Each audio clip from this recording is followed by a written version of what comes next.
Hey Marietta, so I'm back with Pia chapter 1. What are you doing, Muddy said.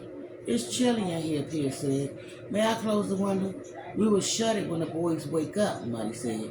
The fresh air is good. We need to keep it open when they are sleeping. She went over to the table, picked up a spoon and held it out to Pia. Miss Shipments brought this over to keep away the flu. Before getting out of bed, Pia glanced over at the window. It was open, but no one looked out. She got down and went over to her mother. What is this? A sugar coat soaking in, Muddy frowned her brow. I cannot think of the word. Kerosene? Muddy nodded. Jar. I took one and gave one to the boys too, with a little water. This is for you. Pia made a face. Back in Hazeltown, they ate violets and drank sassafras tea to keep sickness away, not kerosene. But no violets or sassafras tree grew in the Fifth Ward or anywhere in the city as far as she knew. Knowing she had no choice, she took the spoon and put the sugar cube in her mouth. It tasted sweet and oily at the same time, as if she were eating a piece of candy rolled in tar. Trying not to gag, she chewed and swallowed as fast as she could. Muddy gave her a ladle of water from the bucket, but it didn't help. The inside of her mouth tasted like mud and lathering oil. She grimaced at the white of her lips with the back of her hand. That was awful, she cried. Muddy put a finger to her lips. Shh, don't wake your brothers. They have not been happy all day. She took the spoon and put it in the wash bin, then sat down at the table and picked up a darning egg from her mending basket. They probably didn't like the medicine, Pia said. Medicine is not meant to taste good, Muddy said. Hoping supper would get rid of the horrible taste in her mouth, Pia went over to the coal stove and lifted the lid on a simmering pot. Potato soup began.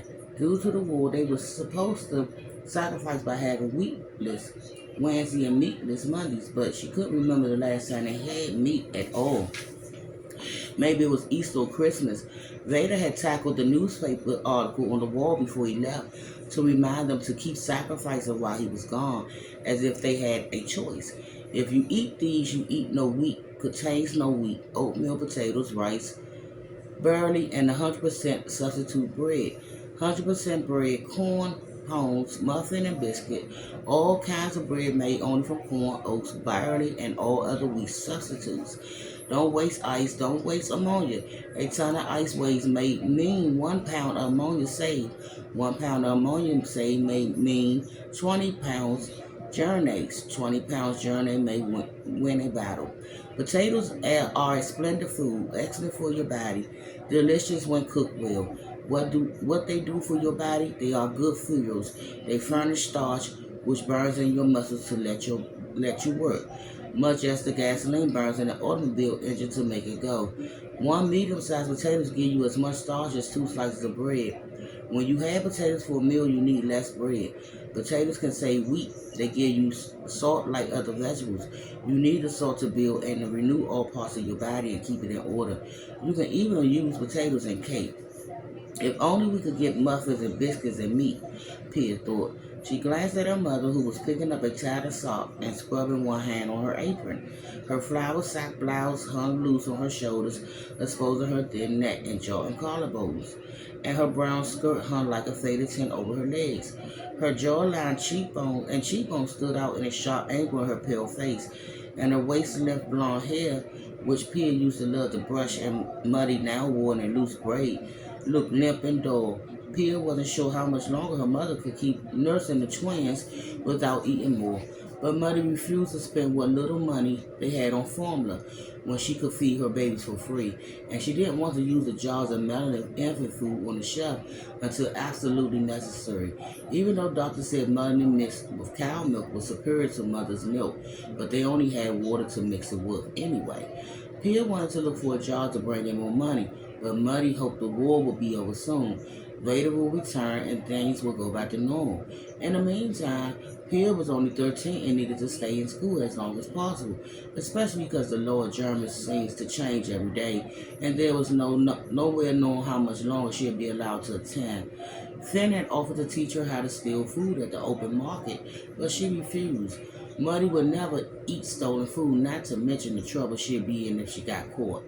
The first time she saw Finn stuff a brisket under his jacket, she'd been shocked and asked him afterwards how taking meat was any different from robbing bottles and rags from the old colored woman. He said the boys who did that were trying to cause trouble by stealing from someone who already had nothing. But he was trying to help his family survive. Like him and everyone else unlucky enough to live in the fifth ward, she been dealt with an unpredictable lot in life, he said, and someday she might need to slip a loaf of bread beneath her skirt to stay alive. Having been taught that taking something that didn't belong to her was wrong, no matter what, she hadn't been convinced, but she had to admit she was beginning to understand. Desperation was a powerful thing. Now she wished she listened to him. She supposed she could still try stealing if things got any worse. So then she remembered she was too scared to leave the house. Did you go to the market this morning? She asked her mother. Muddy shook her head. I was waiting for you to stay with the boys. Then Miss Shubman told me everything was closing and I should stay home. Just then, one of the twins started to cry in the other room. Muddy sighed and pushed herself up from the chair, her hands on her knees, her face contorted in pain. What's wrong? Pia said. Did you hurt yourself? And I'll be back, y'all.